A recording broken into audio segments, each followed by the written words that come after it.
In South Africa within the Great Karoo, a half-striped zebra named Khumba is born into an insular isolated herd of all striped zebras where his mother is Lingisa and his father is Seko.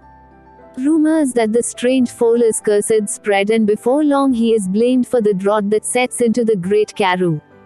As he matures, Khumba is picked on and remains ostracized by most of the herd with the exception of Tombi, a young female zebra friend close in age, whom Khumba has a crush on and uncomfortable in the herd due to her tomboyish manners. When a mystical African mantis appears to Khumba, he draws a map to what could be interpreted as either water or stripes between it.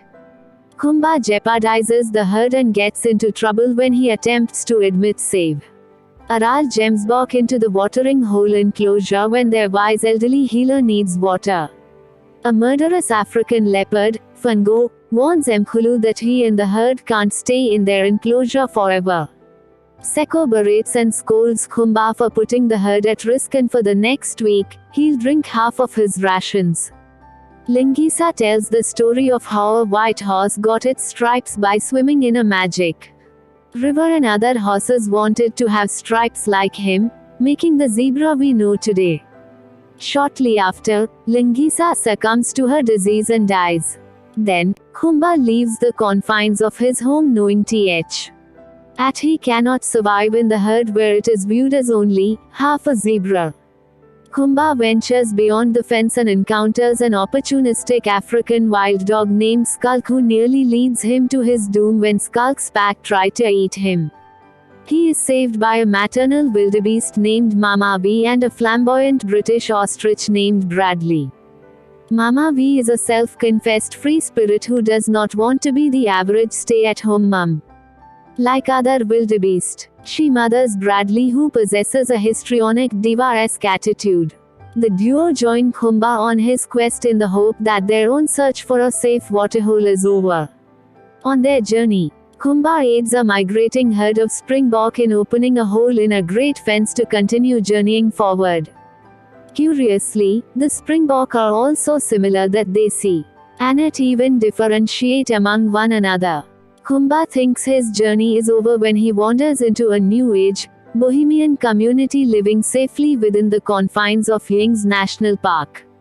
There he meets it's a colorful group of individuals like a family of meerkats, a pangolin, some bushbucks, a bat-eared fox, and an Australian endangered riverine rabbit who has survived extinction by mastering a myriad of skills ranging from impersonations to beatboxing. After narrowly escaping capture by an opportunistic group of park rangers who tranquilizes Bradley and traps Khumba in a cage, he wanders to a nearby mountain to speak to the mighty black eagle under the advice of the riverine rabbit. Khumba encounters a group of fanatical rock hyraxes who worship the black eagle and stymie his advance. From the albino black eagle, he learns the way to the watering hole and that it lies in Fungo's cave. The black eagle also reveals that Fungo is obsessed with being whole and murdered his whole family as revenge for being rejected when he was a cub. Unbeknownst to Khumba, Fungo is trailing him because of an ancient myth that says consuming the half-striped zebra will make Fungo the most powerful hunter that ever lived. As Khumba journeys onwards, Seko becomes withdrawn and is remorseful that he has let his herd down. He would have never been so hard on Khumba if it never happened. With Tombi's help, he realizes that if he does not lead his herd in search of another waterhole, they will all die and sets out to follow the trail of Fungo. He is prompted by evidence that Khumba may be alive. Tensions between Khumba, Mama V, and Bradley escalate as they move on. While slaking their thirst at a well on a farm, they are driven away by Nora, a loony, solitary merino, and Khumba reveals at the watering hole is in Fungo's cave. The trio has an argument and a fallout, and Khumba continues on alone. Lost and delirious in a salt pan, Khumba is rescued by the same Gemsbok healer that he freed to help and wanders the remaining distance to the mountain and Fungo's lair. Meanwhile, Fungo intercepts Mama V and Bradley and discovers that Khumba is fortuitously heading straight to him and returns to his cave. During this time, it was revealed that Mama V lost her child to Fingo. Concerned for Khumba's safety, Mama V and Bradley decide to intercede and warn him. Meanwhile, determined to find the waterhole and get his stripes, Khumba ventures into the leopard's lair. At the same time, Seko and the zebras journey to Fingo's lair where they are joined by the springbok herd, the animals from Ying's National Park. The rock hyrax, Skulk, who left his pack due to creative differences, and Nora, who was let out of the farm by Skulk. While Khumba wanders the depths of the dark cave, his herd arrives at the base of the mountain, along with many of the other animals he has encountered along his journey.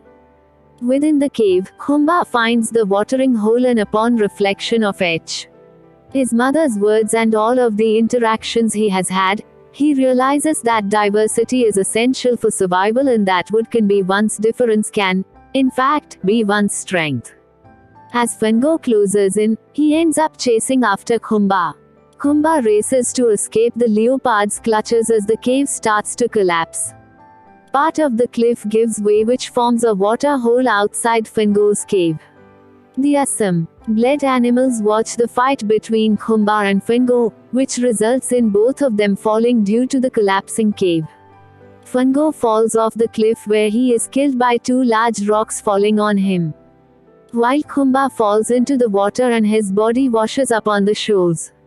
As it starts to rain, everyone begins to mourn Khumba until he suddenly awakens from his apparent death. As Khumba gets up, Tombi notices the scratch marks that Fingo left on his right side during the fight. With Fingo dead and the zebra herd now having a new home, Khumba celebrates with his herd, Mama V, Bradley, Skulk, Nora, the Gemsbok herd. The springbok herd, the animals from Ying's National Park, and the rock hyrax as they engage in different activities around the waterfall.